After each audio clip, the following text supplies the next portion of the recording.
ಈ ಸಭಾಂತರಕ್ಕೆ ಮುಡಿಪಿಡಿದು ಧರಣಿಯನ್ನು ಮನಮನ ಮಾಡಿತು.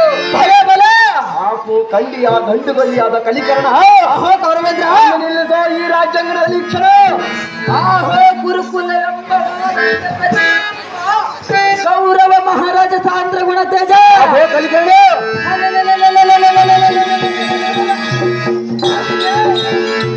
ಹುಲ್ಲು ಮನೆಯರಾದ ಪಾಂಡವರ ನಿನ್ನ ಆಜ್ಞೆಯೊಳ ಬದ್ಧರಾಗಿ ಬಿದ್ದಿದ್ದರೆ ಸರಿ, ಇಲ್ಲವಾದರೆ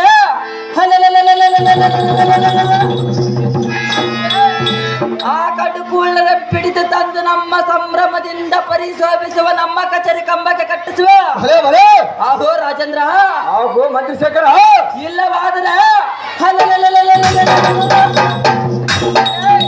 ನಮ್ಮ ಅರಮನೆಯ ಮುಂಭಾಗದ ರಾಜ್ಯಗಳದೆಲ್ಲ ಬಿದ್ದಿರುವ ಕಸವ ಗುಡಿಸಲಕ್ಕೆ ನಮಗೆ ರಾಜ ರವಿಕೋಟಿ ದೇಶ ನನ್ನ ಮಿತ್ರನಾದ ಕಲಿಕರಣನೇ.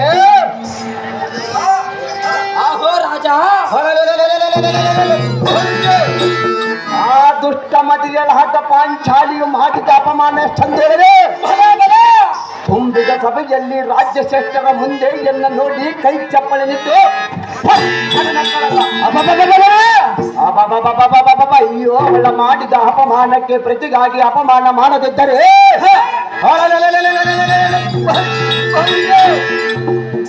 ಬಹಬ್ಬುರೇ ಬಂದವಲ್ಲ ಕವರು ನಮ್ಮ ನಾಮಯತಕ್ಕೆ. ಇದಕ್ಕೆ ನಿನ್ನ ಆಲೋಚನೆ ಏನಿರುವುದು ಕಾರಣ ತಿಳಿಸಿದರೆ ವರ್ಣ. ಧರ್ಮಜ ರೆಡಿಯಾಗಿರ್ಬೇಕು ಮತ್ತು ಭೀಮಾರ್ಜುನ ರೆಡಿಯಾಗಿರ್ಬೇಕು. ಆಹೋ ರಸಿಕ ಮನರಂಜಿತನಾದ ಹೊಸದೇಶನೇ, ಆಗೋ ಕಲಿಕಾಣ.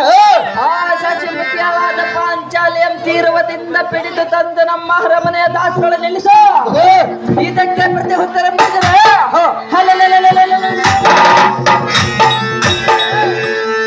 ಎಲ್ಲ ಹಸ್ತಗಳು ನಡೆಯುವ ವಜ್ರಾಯುಧದಿಂದ ಅವಳ ಕುತ್ತಿಗೆ ಕತ್ತರಿಸಿ ಹಸ್ತಿನವತಿ ಮಂದಿರಕ್ಕೆ ಕಟ್ಟಿಸುವ. ಆಹೋ ಕೌರವೇಂದ್ರ, ಮಂತ್ರಿಶೇಖರ, ಅವಳ ಪತಿಗಳ ಹತಪಿ ಮಾರ್ಜಿನರ ಒಲಿಕೆ ಕದನಕ್ಕೆ ಬಂದರೆ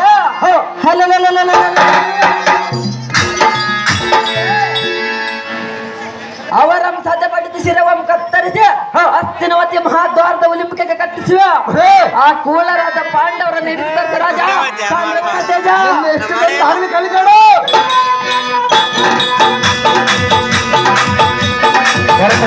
ಧರ್ಮಜ ಮತ್ತು ಭೀಮಾರ್ಜುನ ರೆಡಿಯಾಗಿರ್ಬೇಕು.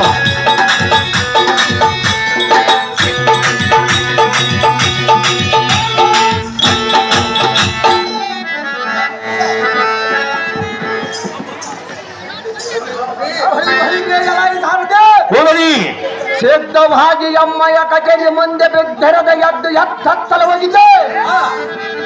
ಸದ್ಯಕ್ಕೆ ನಿನಗೆ ಬುದ್ಧಿ ಕಡಿಮೆಯಾದರೂ ಚಿಂತೆ ಇಲ್ಲ, ನಿನ್ನಯ ಗುಣ ಅತಿಶಯ ಕಂಡು ಮನ್ನಿಸುವೆ. ಎಲ್ಲ ಸಾರದೆ ಅಖಂಡಕ್ಕೂ ದಂಡ ಚಂಡ ಪ್ರಚಂಡರಾದ ಪಾಂಡವರಲ್ಲಿಗೆ ಹೋಗಿ ಭೂಮಂಡಲಾಧೇಶ್ವರನಾದ ಕೌರವೇಂದ್ರನು ನಿಮ್ಮನ್ನು ಕರೆಯುತ್ತಾನೆ ಎಂದು ಹೇಳಿ ಪಾಂಡವರನ್ನು ಕರೆದುಕೊಂಡು ಬರುವಂತ ನಾಡು ತಾರದೆ ಕರೆತರೆ ಪಾಂಡವರನ್ನು ಕಾಪಿದೆ. ಇನ್ನಷ್ಟು